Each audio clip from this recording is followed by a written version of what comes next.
In one way, I was hoping it would make Wendy see the light. In another, I was afraid that Wendy would ultimately seek comfort with the Parmaleys. Somehow, at least narrowing it down to two outcomes seemed better than the uncertainty of letting things go on the way they were. I called Danielle on Monday and asked her if it would also be possible to send a letter, along with the divorce petition to Wendy. Danielle said that I could send along whatever I wanted. So I took some time on Sunday and Monday to write out a letter letting Wendy know everything that I was feeling and why her actions had hurt me so much. Mostly, it was to let her know that I knew exactly what it was like to lose someone I loved so much. My dad was right in that respect. Better to let her know now than later. I knew the rest of the Parmaleys were home from Hawaii now, which most certainly explained why I hadn't heard anything from her on Sunday. Ed and Joe were probably either telling Wendy to wait me out or just go ahead and get rid of me, that she could do much better than me. And, oh, by the way, did we tell you that Nate is still single? I put fingers to keyboard and wrote the following letter.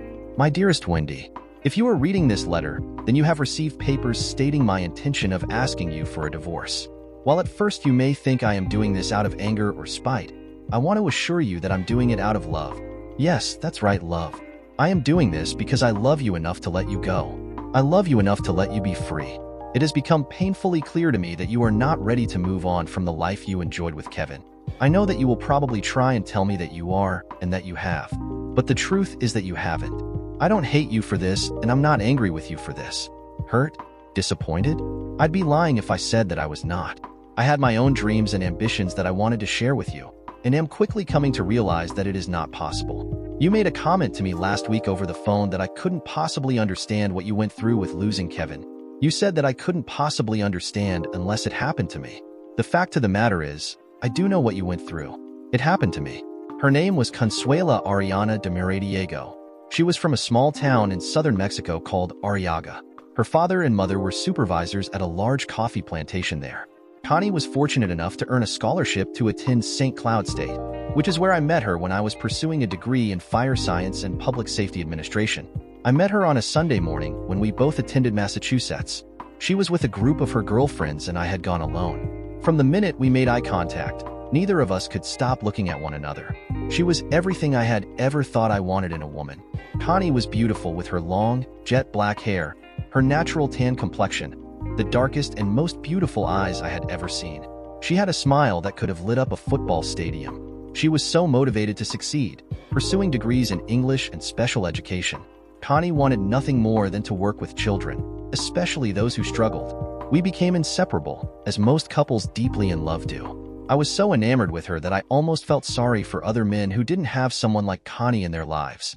It almost seemed like a tragedy that people in this world didn't have the opportunity to enjoy a love as deep as ours. As luck would have it, I took the entrance testing for the fire department in Red River Falls and placed number 1 on the list, which meant that I had an excellent chance of getting hired right out of college. Connie applied for teaching positions in Red River Falls and was hired right away for a Title I position working with children who had speech and reading challenges. She was going to get to live out her dream, and so was I. She said yes before I could even finish asking her to marry me. I hadn't even made it to one knee yet. I had only been on the job for 2 weeks. I was still a probationary firefighter and paramedic when that horrible call came in. We put on our gear, and I took my place on the back of the engine as we went to what was reported as a serious motor vehicle collision. While we were on the way, the dispatcher reported that one of the vehicles was on fire and there was a woman trapped inside. We arrived on scene and saw that the police had dragged the driver of one of the vehicles out, but were unable to get the driver of the second vehicle out before the vehicle became engulfed in flames. I remember hearing the last of the screams of the trapped driver as I jumped out of the engine and started pulling a hose line to attack the fire. My heart was racing and I could feel the blood pounding in my temples. It was terrifically exciting and nerve-wracking at the time. The engineer charged the hose line and my lieutenant and I began putting out the car fire. The vehicle was so badly damaged I didn't recognize it at first. It was only when we circled around the car, constantly hitting it with the full blast of water, that I saw the sticker on the rear bumper. It said, "Viva Mexico," just like the one Connie had on her car. In horror, I realized the vehicle was the remains of a tan 1998 Ford Taurus wagon, the same car as Connie's. The entire world went into slow motion. Someone was screaming, and it took me a few moments to realize it was me. I don't even remember what happened next, other than my fellow firefighters wrestling me away from the car and getting me into the back of an ambulance. No easy task considering my size and all the gear I had on. They did their best to shield me from the rest of the carnage. The fire was so bad that Connie's body could only be identified by her dental records, DNA, and the vehicle's registration. I begged to be able to see her one last time, but, in their wisdom, the medical examiner and my family and fellow firefighters wouldn't let me. I was angry at them at the time, but I now realize they did it because they wanted me to remember Connie the way I knew her. It helped because I never really did see her in the car, only a flame-engulfed shape sitting in the driver's seat. We had a funeral service for Connie at St. Matthew's, and then flew her body back to Arriaga to be buried near her relatives. Her parents, whom I had previously had a great relationship with, refused to speak to me. Her brothers blamed me for her death, saying that she wouldn't have died if she had been able to come back to Mexico instead of staying with me. No matter how many times I have written them to say I'm sorry, they haven't written back. I have waited 13 years for someone like you, Wendy. Someone who could fill my heart with the same love that I had for Connie. 13 years. I deserve to have someone in my life who loves me with an equal amount of passion and ferocity as Connie did. Maybe it was too much to ask. Maybe it was just wishful thinking. Maybe I should have just accepted the situation with you and dealt with the idea that maybe my one shot at a true and lasting love had passed me by. Maybe I need to just learn to accept the fact that Kevin will always come first in your life and to just take what I can get. But I refuse to. I still believe that I am someone who is worthy of having someone who loves me as much as I love her. And so, I have come to the decision that it is better to be alone in this world than to spend my time trying to love someone who makes me feel alone. That brings us to where we are. No doubt you have probably spent most of your time in the company of Ed, Joanne, and the rest of the Parmaleys since they got back from Hawaii. I hope your leaving early didn't spoil the rest of their vacation. Just make sure they understand that I didn't ask you to do it. Not that any reason you give them will grant me any favors in their eyes. Know that I love you with a love that is as deep and passionate as the one I had for Connie. If nothing else is to come of this marriage, then I want to thank you for helping to prove that I am at least capable of having that magnitude of love for someone once again. Yours faithfully, Jack. I sent the letter to Danielle Nichols by email to be included with the process, and then I went totally dark and underground for the remainder of the weekend. I made a stop by the campground and picked up a tent, sleeping bag, and a few other essentials that I would need. I silenced the cell phone and made sure the GPS tracker was off. I headed further south along the Red River on the Minnesota side and checked out a campground there and paid $10 for one of the primitive sites. I spent the rest of Sunday and most of Monday hiking, fishing, and just spending some time by myself. I know it was cruel, and I admit that. I think that in my effort to avoid Wendy that maybe I felt like I was showing her some of the same alienation that I had been feeling ever since we got married. I couldn't understand how we had gone from being so close during our dating and engagement time to all of a sudden being faced with a canyon-sized distance once we were married. I could only think that actually being married to me probably sparked some sense of panic in Wendy that her life, as she knew it, with Kevin was permanently gone.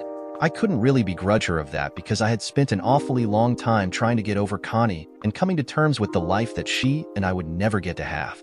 I remember thinking that no woman could ever possibly hold a candle to Connie, but that didn't stop me from trying.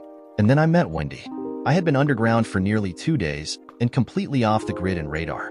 I had missed over 80 phone calls and 150 text messages from Wendy. Most of them were short, just begging me to call or telling me how much she loved me. My mind dismissed them as her being in panic mode, although my heart hoped that she truly was sorry and missed me.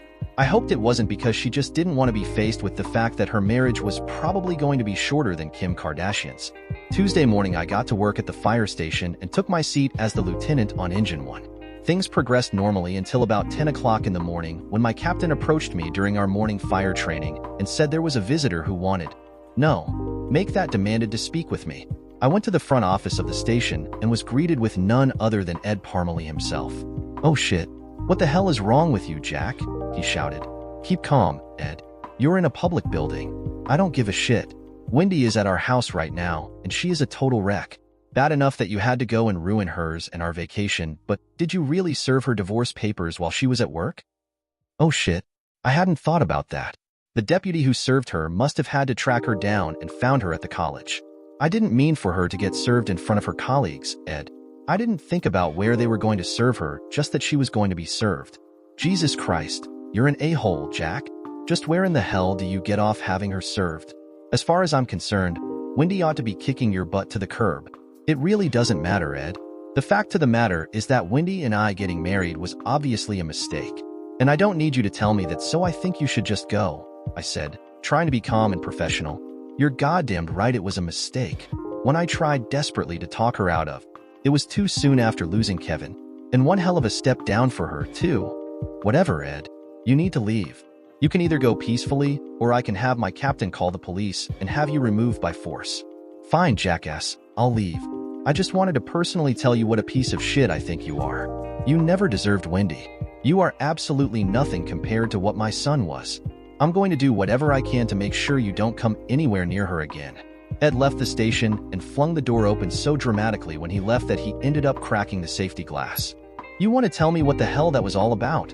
My captain, Luke Briggs asked. Wendy and I are splitting up. Jesus, Jack, are you serious? What the hell happened? I don't really want to talk about it right now, Luke. Let's just get back to training. At least tell me who the hell that guy was. I'm gonna have to explain to the chief how the front door got busted. His name is Ed Parmalee. He's Wendy's former father-in-law and a major league a-hole. Look, Jack, Luke said, I'm worried about you. Are you gonna be okay? Yeah, Luke, I'll be fine. Let's just get back to training. It'll be easier if I just keep my mind off it, you know? Yeah, okay. But if I think you're having a hard time handling it, I'm gonna send you home on sick leave, okay? Nah, that's okay, Luke. I've used up enough sick time already. The chief went through a bad divorce a few years ago, Jack. He'll understand. Yeah, okay. But I'll be fine. I promise. Luke Briggs must have told the rest of the firefighters and medics on my shift. To their credit, none of them said anything to me about it. I guess they all probably knew how I felt. Monica Banner kept her distance, too, even though she knew more than everybody else. I was thankful to get off work the next morning and grateful to have a couple of days off to think about what I was going to do. I hadn't heard anything more from Wendy, probably at Ed and Joanne's urging. I could imagine them just telling her to let me go and move on with someone better. Someone like Nate, perhaps? I tried to shove such thoughts out of my head as I knew I wouldn't get anywhere with them, and they would only make me feel worse. I was on my drive back to my apartment when my cell phone rang. It was Danielle Nichols. Since I knew Wendy had to respond to the divorce petition within 20 days, I figured that Danielle might be calling with some news. I wasn't far off in my assumption, but there was a major twist. Jack, this is Danielle. I've got some news for you. Go ahead. I'm listening. Wendy apparently got a lawyer already, Malcolm Dunkirk. I know him. Surprisingly, for an opposing attorney, he's not really an a-hole. Okay. And Wendy and her attorney are asking for a sit-down face-to-face meeting with you to go over your divorce petition. What, are you kidding me? No. Wendy's attorney said that his client is willing to acquiesce to all of your requests so long as she can have the opportunity to speak to you face-to-face. Have you talked to her since she got back from her trip? Yes, I have. Face-to-face? Damn. No, not in person.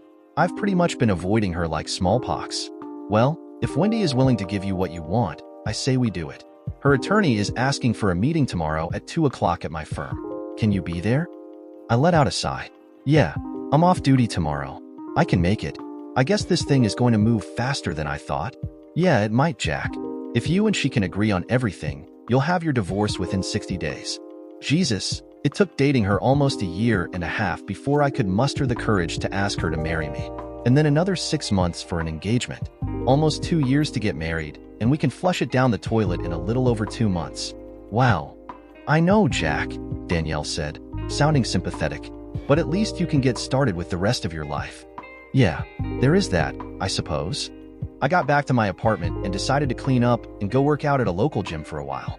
Later on, I decided to get out of the apartment and treat myself to a drink and a bite to eat. I ended up going to a place in Red River Falls called the End Zone, which was a local sports bar that did its best to impersonate Buffalo Wild Wings.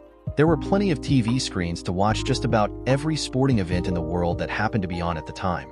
I bellied up to a seat at the end of their huge bar. It was great because a Vikings preseason game was on and they were playing Oakland. I was hoping for great things this year from the Vikes and their new head coach, Mike Zimmer. Also, they had drafted Teddy Bridgewater, and I was eager to see how touchdown Teddy would fit in with the Vikings offense. Considering the year we had last year, the Vikes certainly couldn't do any worse. For the first time in as long as I could remember, I actually had an appetite and decided to go with their house specialty burger. A bacon barbecue Swiss triple with jalapenos that had over a pound of meat and came to your table with a steak knife sticking out of the top of the bun. I got a side order of crisp-cut fries and a huge Pilsner of some German beer whose name I couldn't even pronounce. It was setting up to be a good night of good food, great beer, and mediocre preseason football. I was enjoying myself, in the game so much that I didn't even really notice when someone snuck up behind me. I turned around to see none other than the sheriff of Mason County himself, Sheriff Pat Quinn. Jack Fitzgerald. I thought that was you, he shouted. I turned around on my bar stool and did my best to choke down a mouthful of burger and fries as I extended my hand. Sheriff Quinn, great to see you. It's been quite a while. Yes, it has. And please call me Pat. Of all people, you don't have to be formal with me. Jack, I want you to meet some people. This is my fiancée, Shannon Sullivan. And these people with us are her parents, Jack and Suzanne Sullivan. Pleased to meet you all, I said as we shook hands. My God, I thought, as I eyeballed the sheriff's fiancée. For a moment, I forgot all about my current dilemma. If Wendy and I ended up divorced, I hoped like hell I could find a woman who looked like Quinn's fiancée. Everyone, this is Jack Fitzgerald, Pat said, introducing me. Jack is a firefighter and paramedic with the Red River Falls Fire Department. Jack was one of the firefighters who were in the ambulance that day that picked me up off the highway the day I got shot. He's one of the people who saved my life. Pat's guests all seemed shocked by this revelation, and his fiancée, Shannon, leaned over and hugged me immediately. For a moment, I was overwhelmed by the combined feminine scent of her shampoo, lotions, soaps, and perfume. Whatever it was, they all combined to form an absolutely divine scent which enhanced her incredible beauty. Aside from Wendy and Connie, I can't remember the last time I saw a woman as sexy as Quinn's fiancée. We stood there making small talk for 10 or 15 minutes before they decided they were overstaying their welcome. We better let you get back to your supper before your food gets cold, Quinn said. It was really great to see you again, Jack. I can't thank you enough for everything you did for me that day. I appreciate that. But I'm also in awe of what you did that day saving that little girl. How great that she's going to be your daughter now. You're a lucky man. Really great to see you, Jack. If there is anything I can ever do for you, anything at all, I want you to give me a call, he said, handing me a business card. Thanks, Pat. I might just do that. Please do. Take care, Jack. And the sheriff left to follow his family out to their car. Damn, what a lucky guy. I returned to my food and beer and finished both. With my stomach incredibly full of great food and access to plenty of refills of beer, my bar stool was getting decidedly comfortable, and I decided to just make a night of it right where I was. I didn't have to meet Wendy and her attorney until tomorrow afternoon. By the time I was into my fourth beer, the alcohol was filtering its way past the food and starting to have an effect. Depending on my overall demeanor, I can either be a pleasant, happy drunk or an incredibly depressed assake of a drunk. I was on my way to being an assake. I was feeling pretty down, depressed, and sorry for myself. I had just finished my beer and told the bartender to bring me another when a breeze flew in beside me and a male voice said, "I'll have what he's having." I looked to my left and saw none other than Nate Parmalee occupying the bar stool next to me. "You gotta be kidding me," I said, assuming a defensive posture. "Yep, good old Nate Parmalee in the flesh," he said, with his trademark smirk on his face. "I heard the sheriff call out your name, saw you were here, and decided to come over and chat. What the hell do you want?" "Well, I heard you filed divorce papers on Wendy today, and I thought maybe you might want to talk about it. Judging by the look on your face, you look like you could use a friend, Jack." "Great," I said, taking a sip of my fresh beer. "Let me know when any of my buddies walk in." "Geez, Jack, don't you consider me a friend? We've never had reason to get at it, have we?" "I dunno, Nate. I guess that all depends on what happened in Hawaii, doesn't it?" "Not sure what you're talking about there, Jack." "Oh, please. Are you serious? Are you dense? You think I don't know that the whole trip to Hawaii was a ploy to get Wendy away from me for 10 days? Whoa, Jack. I had nothing to do with getting Wendy on that trip. As far as I knew, my grandmother was supposed to be going along right up until we saw Wendy at the airport." "Yeah, right," I spat. "I swear to God, Jack. It's true. Neither Greg nor Bobby nor Melinda had any idea either. It was just as much of a shock to them, too." "Ah, hell. Your folks had it planned the whole time?" "Looking back at it now, you're probably right. I know damn good and well I'm right. They wanted to get her away from me, get her someplace tropical and romantic, and have you romance her right out from under me." Nate threw his head back and laughed out loud. At least he had a normal grin on his face instead of that stupid smirk. "You know damned well I'm right," I continued. "I could tell from the minute I met your family that that's what they wanted was for you to sweep in and keep Wendy in the family fold. Like some kind of biblical responsibility or something." Nate kept laughing for a bit and then got calmed down enough to talk. "Well, Jack, I can't disagree with you there," he giggled. Truth be told, I'm sure that my parents would love nothing more than to see that happen. But I can assure you that won't happen in this lifetime. What? Wendy not good enough for you? You got someone better waiting in the wings? Her tits not big enough for you? Tired of living in your brother's shadow? Jesus, I thought. Why am I asking these questions? Am I trying to make an argument for why he should want to take Wendy away from me? Am I that drunk? Well, Jack, the answer to your first question is that Wendy is good enough for any man on the planet. Second, I do have someone waiting for me. Third, her tits are plenty big if you're into tits. And last, I am indeed tired of living in my brother's shadow. What's wrong with her tits? I asked. God, I really must be getting drunk. Oh, her tits are fine, Jack. I'm just not into tits. How can you not be into tits? All dudes are into tits, I slurred, taking another gulp of beer. Well, Nate said, pausing for a few moments, I'm not like most dudes. Truth be told, Jack, you probably have a better shot with me than Wendy does. I nearly spit out my beer. I beg your pardon? Nate gave me a big old shit-eating grin. Yep, that's right, Jack. I'm gay. I studied his face for a few moments, just waiting for an I gotcha or something, but there wasn't. I swear to God, Jack, he continued. Take a look over in the corner over there. I turned to look at the far corner booth. Sitting there was a good-looking young man, probably 25 or 26 years old. He sat there, nursing a beer, with a bit of a smile on his face, staring at me and Nate.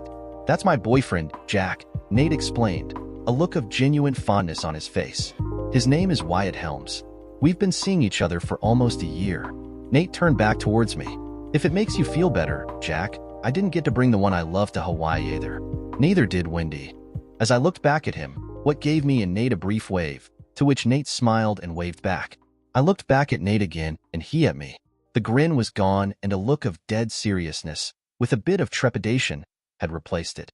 I realized that Nate Parmalee was dead serious, and he had risked something great by telling me he was gay. Do you understand now, Jack? Do you get it that I am absolutely no threat to you for Wendy?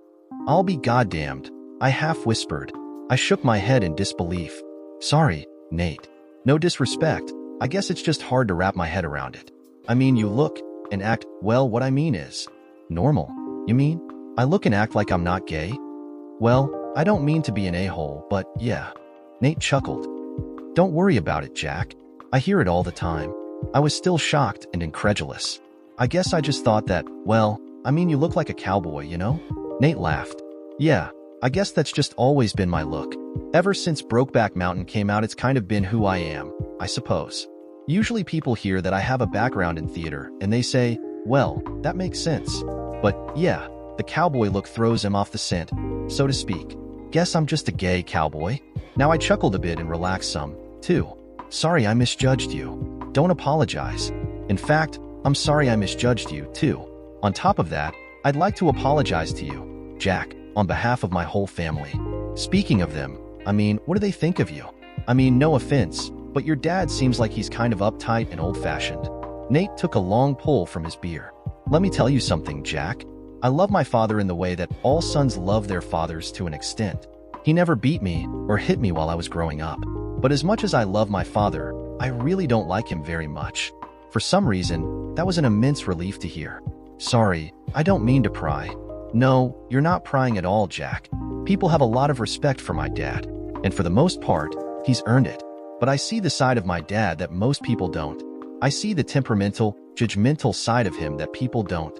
I see the side of Ed Parmalee that still cries and aches over the loss of his firstborn and is so consumed by grief that he no longer has the capacity to experience any joy in his life, even with his remaining children and grandchildren. He resents the fact that Greg and Bobby each have kids of their own, and he resents the fact that none of those grandkids are Kevin's. That's what I, Greg, Bobby, and Melinda have had to grow up with. We've not only had to live in Kevin's shadow, we've also had to endure our father's blindness when it came to any of us. I took a sip of beer. I'm sorry, Nate. I guess that explains why he is so hell-bent on keeping Wendy close. Whether she realizes it or not, Jack, Wendy needs you to fight for her. In fact, we all do. Especially Greg, Bobby, Melinda, and me. We need you to fight for Wendy, too. The best thing you can do is get her the hell away from my parents. Let her stand on her own for once, without Kevin's memory or my parents' influence. I just don't know if that is possible, I half-whined. Listen to me, Jack. You have to do it. You'll be doing Wendy a favor she didn't even know she needed. How can I do that when she's not even over Kevin yet? Wendy has gotten over Kevin, Jack. Wendy is an incredibly strong woman.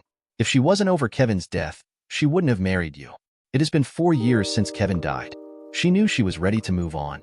What she needs to do now is summon the strength to move on from my parents. She absolutely has to get away from them, Jack.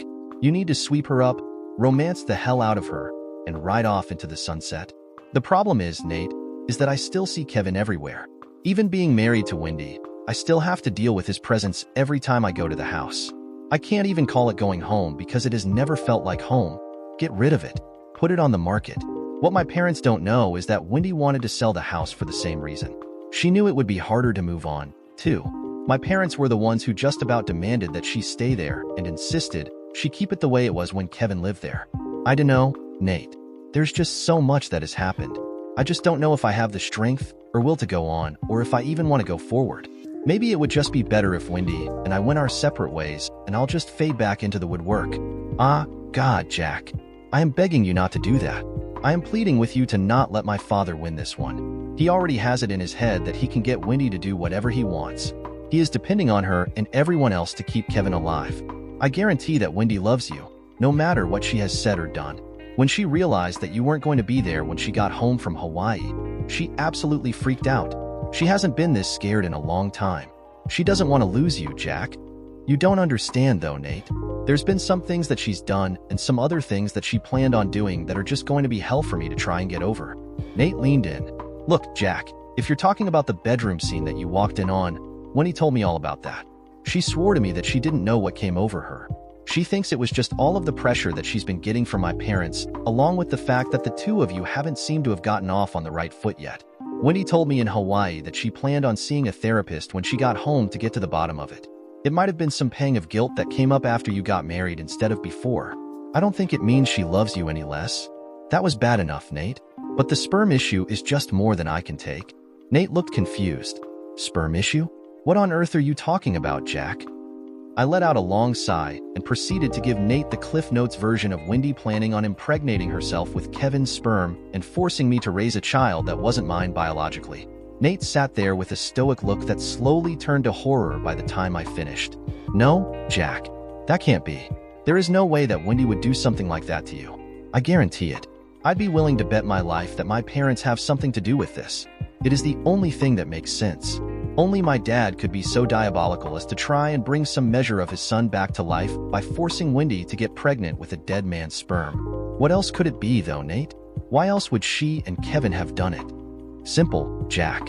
When Kevin was diagnosed with cancer, he and Wendy knew that it would be a long shot at getting better, but they still believed there was a chance. They also knew that there was a high possibility that the treatments that might save or prolong Kevin's life might also severely damage his ability to father a child. And so, before he got too deep into the chemotherapy and radiation treatments, he auto-donated his sperm to be stored for future reference in case him and Wendy couldn't get pregnant on their own. So, you think your dad is the one who might be pressuring Wendy into getting pregnant with Kevin's sperm? Jack, I wouldn't be a bit surprised if Wendy didn't even know about it. Hell, I bet they were waiting to spring it on her at the end of the Hawaii trip, but Wendy panicked over you and bailed on us early. Shit, that could definitely explain it. The whole thing was prepaid by your parents. That's why it never went through our insurance company. It was the only way to keep it private. What the hell? Are you serious, Jack? As a heart attack, Nate. I had to do a lot of lying and cheating to get that information, including having a friend of mine pretending to be Wendy. Our insurance will cover up to 2 in vitro attempts, but I'd have to know about it. Wendy would never have been able to keep it a secret. Nate was silent for a few moments. As I studied his face, I could see tears forming in his eyes. My God, he said. Greg, Bobby, and Melinda are going to freak out when they hear about this. I'm sorry, Nate. I really am. But I'm still going to need to hear all of this from Wendy. I understand, he said. What time and where is your appointment with Wendy tomorrow? 2 o'clock, and it's at my lawyer's office. Good enough. I'll be there. Really? I said. Damn straight, if you'll let me. It's time my dad understood where he stands with his kids. Okay, then. I'll see you there, I said, extending it. Nate promptly ignored my hand for a shake and engulfed me in a massive bear hug. Without thinking of it, I embraced him back. We hugged for a long time, but it didn't seem weird. Come on over now, Jack. I want you to meet Wyatt." "I'd love to," I said, grabbing my beer and plate. I spent the rest of the night sitting in the booth with Nate and Wyatt. Several more of their friends showed up later on, and I was soon ensconced in gay men. Nate explained to them all that he still considered Wendy to be a sister to him, and thus, he introduced me to them all as his new brother-in-law. I was somewhat taken aback and, yet, honored by the introduction. I happily chatted with all of them throughout the evening. I was almost disappointed that none of them attempted to make a pass at me the rest of the evening. I guess it served to shatter one of many stereotypes I had of gay men, and also helped dispel the illusion that I was better looking than I was. Guess I still had some growing up to do, even at the age of 35. I was thankful that I had the next day off because I had one hell of a hangover. Fortunately, one of Nate's friends didn't drink and he served as a one-man drunk bus and dropped us all off at our homes, regardless of how far out of the way it was for him. It was nearly noon by the time I woke up the next day. I still had 2 hours before I had to meet with Wendy and her attorney. I was comforted knowing that Nate was going to be there. If you had asked me if I would have felt that way a week earlier, I would have said that you were insane. After the usual shit, shower and shave, and a lot of coffee, I started to feel like a human again. I simply chose a button-down shirt, slacks, decent shoes, and a tie for the meeting. I hardly ever wore a suit, and this was about as dressed up as I got. I arrived at Danielle Nichols' office at 1:30. I wanted to beat Wendy there, and Danielle more or less hid me in her office until Wendy and her attorney, Malcolm Dunkirk, arrived. My parents were already there and waiting in the conference room. I had asked them to come for moral support, also, but I knew I might have to ask them to leave if Wendy didn't want them there.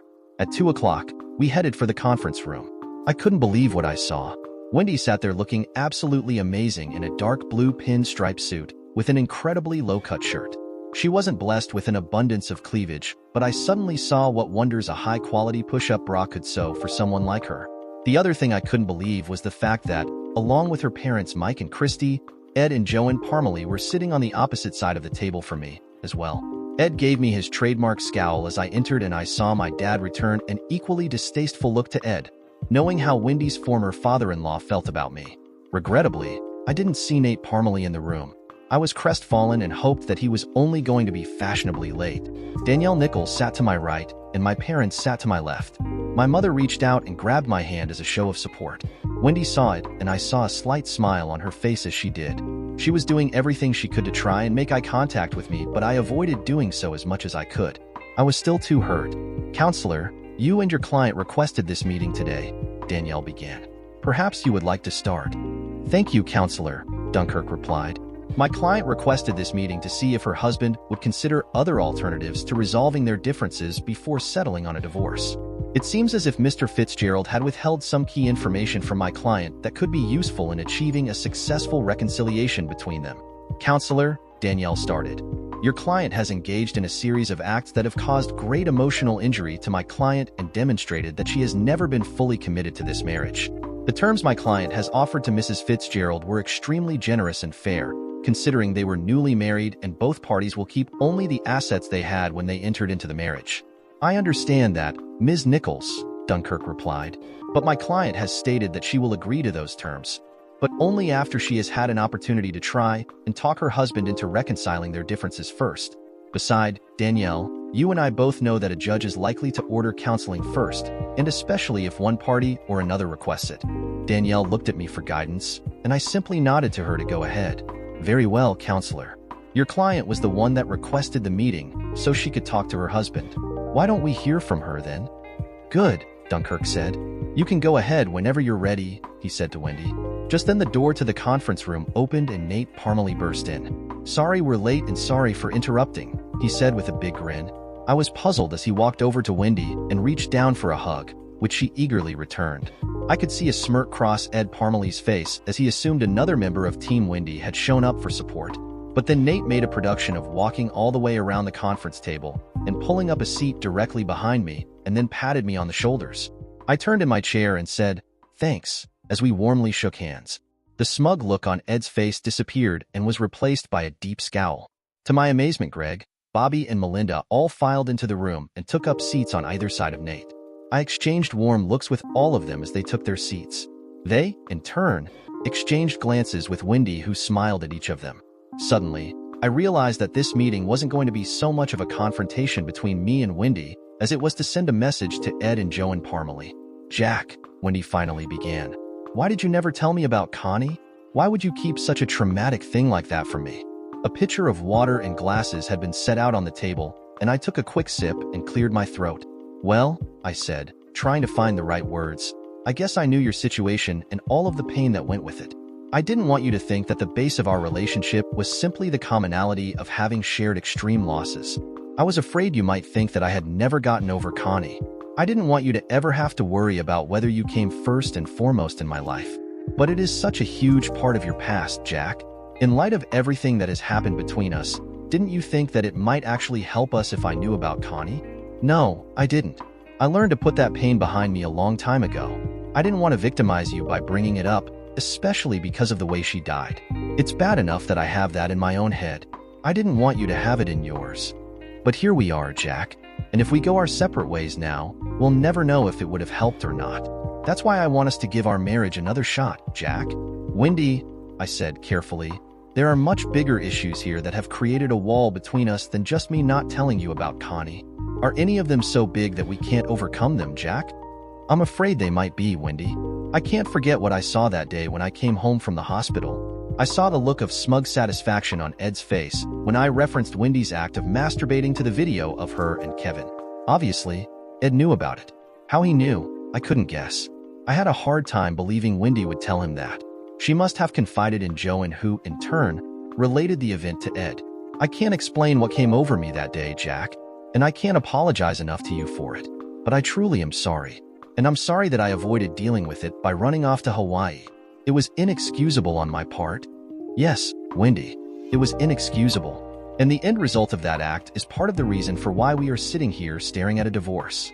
I know it was bad, Jack, but it isn't like you caught me in the arms of another man. I know it was weird, and I know I have to deal with it and get to the bottom of why I did it. And I am more than willing to find those answers with the help of a counselor, Jack. I sat forward a bit.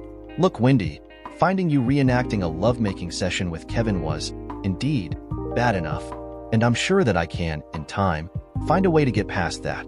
But what I have a hard time believing is that you expect me to get past the issue with the sperm samples. I know. That's what I don't understand. I couldn't make out everything you said on the phone that night. What about the sperm samples? Kevin's sperm samples. Wendy was shocked. Who told you about them? Does it matter? No, she said, composing her thoughts. I guess it doesn't. And the sperm samples don't really matter either. I was taking another sip of water and almost choked. What? They don't matter? How in the hell can you say they don't matter? I looked over at Ed and Joanne. They were both shifting uncomfortably in their seat as Kevin's sperm samples became the topic. What difference would they make now? We knew how sick Kevin was at the time. We wanted to believe he had a chance to get well, Jack. But we also knew that even if he got well, that the treatments might mean he was never able to have children of his own, especially from the radiation. So that is why we had the samples taken, so we could use them to start a family of our own when Kevin got well. I understand that, Wendy, I said, rather cold and calculatingly. But why were those samples shipped to a clinic here in Red River Falls just last week? Wendy looked shocked and confused. What are you talking about, Jack? Those samples are at some cryo lab way out west. Honestly, I had even forgotten they were still there. They were, I explained, up until last week. Those 5 vials of Kevin's sperm are now at the Macmillan Women's Clinic and are in the hands of Dr. Virginia Howard, who is scheduled to conduct an in vitro fertilization procedure on you at a time of your choosing. Wendy gasped. What in God's name are you talking about, Jack? I would never in a million years do such a thing. Is this some kind of a sick joke? Do you want to divorce me that badly that you're willing to try some kind of demented stunt like this? Ms. Nichols, I said, would please show my wife the emails from the clinic? Danielle reached into her attaché case and retrieved the confirmation emails I had forwarded to me from the clinic. They detailed the procedure, what Wendy could expect during the procedure, and what the odds of success were. Wendy covered her mouth with her right hand as she flipped through the pages with her left. She genuinely appeared shocked and horrified by what she saw. The enormity and depravity of the prospect of carrying the child of a man who had been deceased for years was finally making an impact. Jack, baby, please. She began crying out loud. Please tell me that you know I would never try anything as sick and perverted as this. I want to believe that, I said softly, but I also am afraid that you might be able to get talked into it by the right people, by people who seem to have an exceptional amount of influence over you. She looked puzzled. Who are you talking about? I simply nodded my head in Ed and Joanne's direction. Both Ed and Joanne sat there and looked absolutely petrified. And Ed was seething, too. Nate, Greg, Bobby, and Melinda all stared back at their parents with looks of absolute disgust and revulsion on their faces. Ed and Joanne? No, they would never try something like this. Look at the last page of the emails, Wendy, Danielle said quietly. There is a financial statement attached. You will see that the procedure has been prepaid in full by Mr. and Mrs. Parmalee. Wendy sobbed as she looked back and forth between the emails and Ed and Joanne. Mike and Christy, Wendy's parents, were too shocked and stunned to even say anything. They were trying to make sense of the situation and couldn't believe what they were hearing. Goddamn you, Jack. Ed Parmalee seethed as he stood. Look what you've done. No, Ed, please tell me that none of this is true, Wendy pleaded. Please tell me you would never have expected me to go through with any of this. Ed approached her and took her hands in his. Look, Wendy, Joanne and I, well, we wanted to talk to you about this in Hawaii. We wanted you to just consider what it would mean to us if you could do this. Oh my God, Wendy flinched and yanked her hands out of Ed's grip. You actually expected me to do this? You actually thought I would agree to this? Wendy, please, Ed pleaded, approaching her slowly. Just think about what this would mean. Think about what it would mean for you. And for Kevin, it would mean that a part of Kevin would live on. Part of Kevin would be alive again. Jesus Christ, you sick a-hole, said Wendy's father, Mike Hassman. How in the hell do you think you could have talked my daughter into doing something this awful? It is not awful, Ed barked. It sure as hell is, Mike yelled back. And it is satanic and ungodly. No, it isn't. You just don't understand. Why would God allow us the miracle of in vitro fertilization if he didn't want us to use it? You've changed, Ed, Wendy sobbed. This isn't like you. Kevin would never want me to do something like this. Kevin wanted to live, Wendy. You don't understand. This would be a way for part of Kevin to live on. He was getting desperate. How could you think that I would even agree to something like this, Ed? Because you were his wife, damn it. You were supposed to bear his children. You swore an oath before God. This isn't wrong. Wendy, this is a chance to make something right. It was wrong for Kevin to be taken away so early. He never had a chance. This is giving him that chance. A chance to extend life beyond his own. Wendy slowly backed away from Ed as she could clearly see the madness bubbling over in his mind. A genuine look of fear was on her face as Ed crept closer. I jumped from my seat and stood between Wendy and him as I was afraid he would get physical with her if she didn't agree to the IVF procedure. Without even realizing it, I had grabbed Wendy's hand and she had started squeezing it for all she was worth and hid behind me. Soon Mike, Christy, my parents, Nate, Greg, Bobby, and Melinda all surrounded me and Wendy in a show of solidarity. What the hell is wrong with you all? Ed shouted at his kids. Is this how it is going to be? You're all on his side now? Is that what you want? For this loser to replace your brother? Kevin is dead, Dad, Nate said, calmly. You need to face that reality. And you need to let him die, too. You can't force everyone else around you to try in vain to keep him alive. What the hell would you know about it, you little fairy? You don't even come close to comparing to your brother. Your brother would be embarrassed as hell to know that he had Tinkerbell as a brother. No, you're wrong, Nate said, eyes glistening with tears beginning to fall. You're wrong about that. Kevin knew that I'm gay. He was the first one I had the courage to come out to. He is the reason that I'm out of the closet with everyone. Unlike you, Kevin never tried to get me to go back in the closet. The only one who is ashamed of me is you. Greg, Bobby, and Melinda all put their hands on his shoulders as a show of support. I reached out with my right hand and took Nate's left hand in my own. This has got to stop, Dad, Greg added. We know how tough it was losing Kevin. You weren't the only one in pain.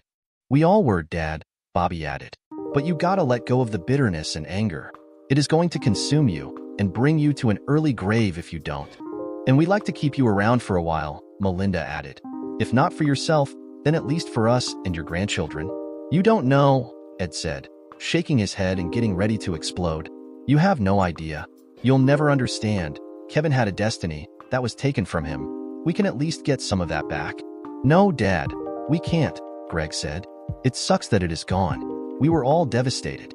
But this is an unholy way of trying to get him back, Dad.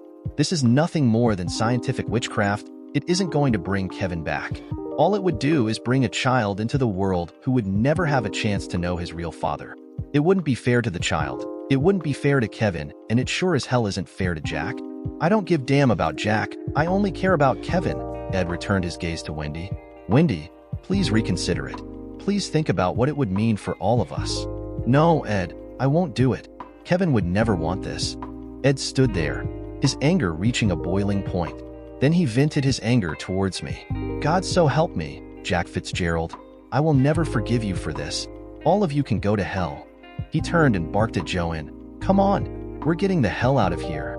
Joanne stood there, her hands covering her mouth and trying to stifle her quiet sobbing.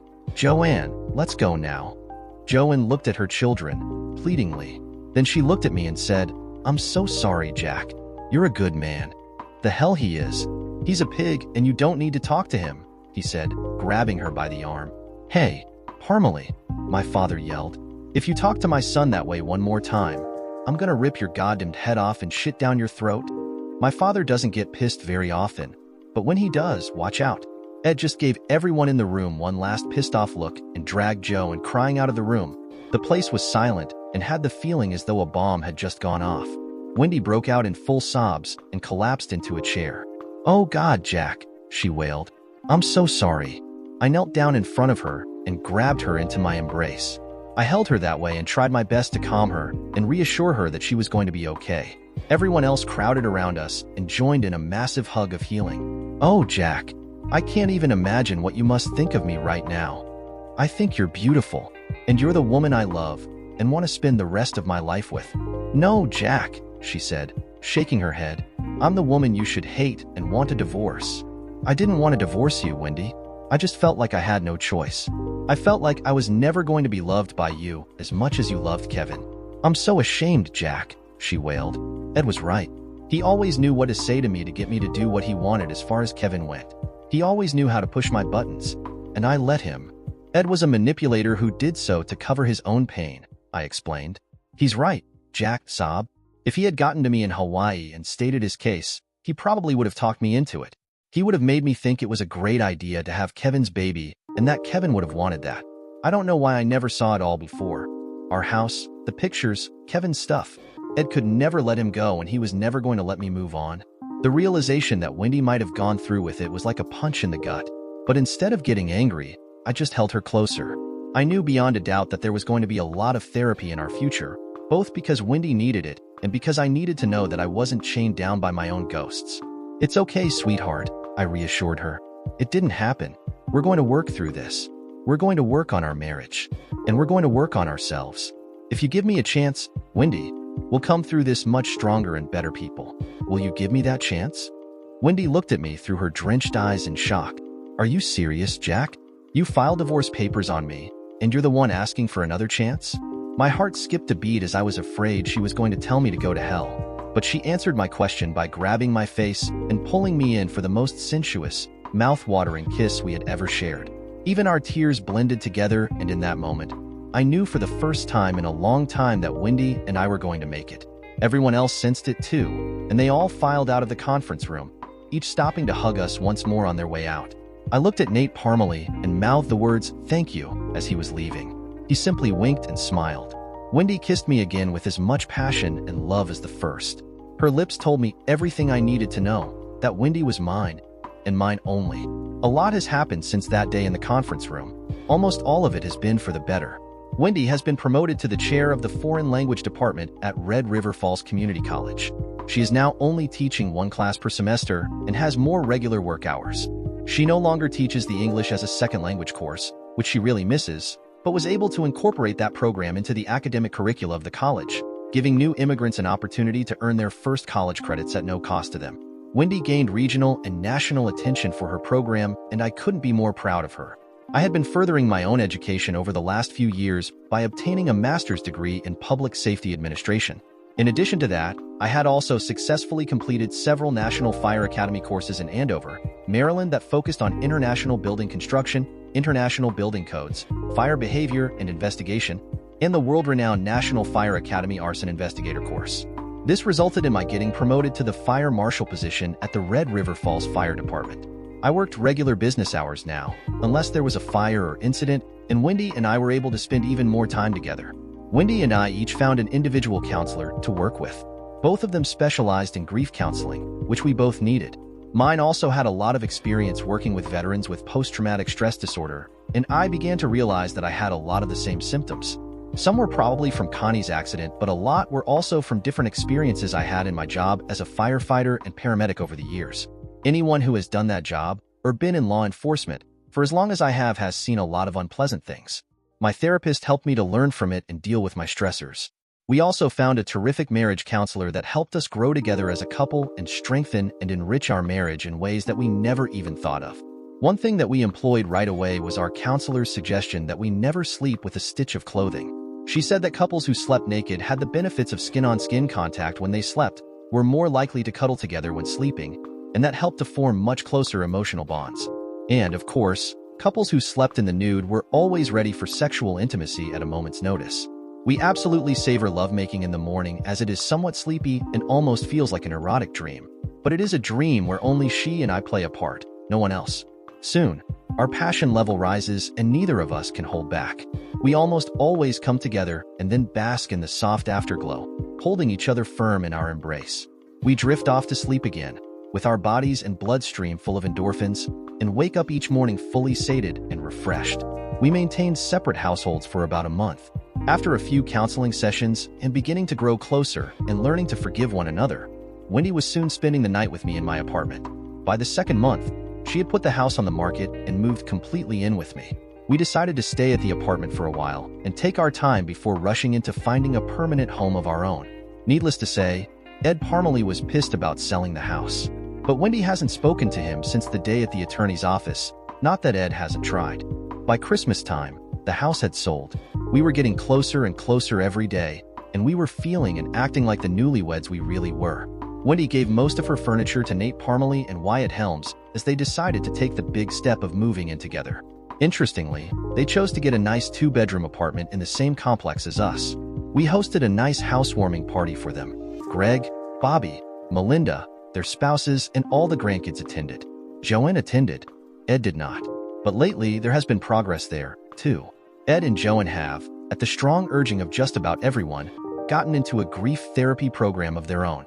Ed seems to be coming to grips, finally, with losing Kevin. It is having an effect, and he is starting to reconnect with Greg, Bobby, and Melinda, and is becoming much more involved with the grandchildren. Ed still hasn't fully accepted the fact that Nate is gay and still considers Wyatt to be Nate's friend, but not his romantic partner. But the ice is thawing, and there is always hope. Regardless of what you may think, I really wish no ill or evil upon Ed Parmalee. I, too, know what it is like to lose someone, and I just can't hate him for that. At our 6-month anniversary of our wedding, I picked up some flowers and drove Wendy early out to Rosewood Cemetery where Kevin was buried. We laid the flowers on his grave and stood there. We had gone there many times before, but that day I noticed Wendy didn't cry or act so somber as she usually did.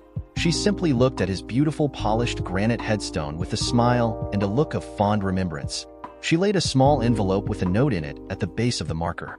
After a few moments, Wendy took my hand and was going to lead me back to my truck. "Go on ahead," I said. "I'll catch up in a bit." Wendy gave me a puzzled look.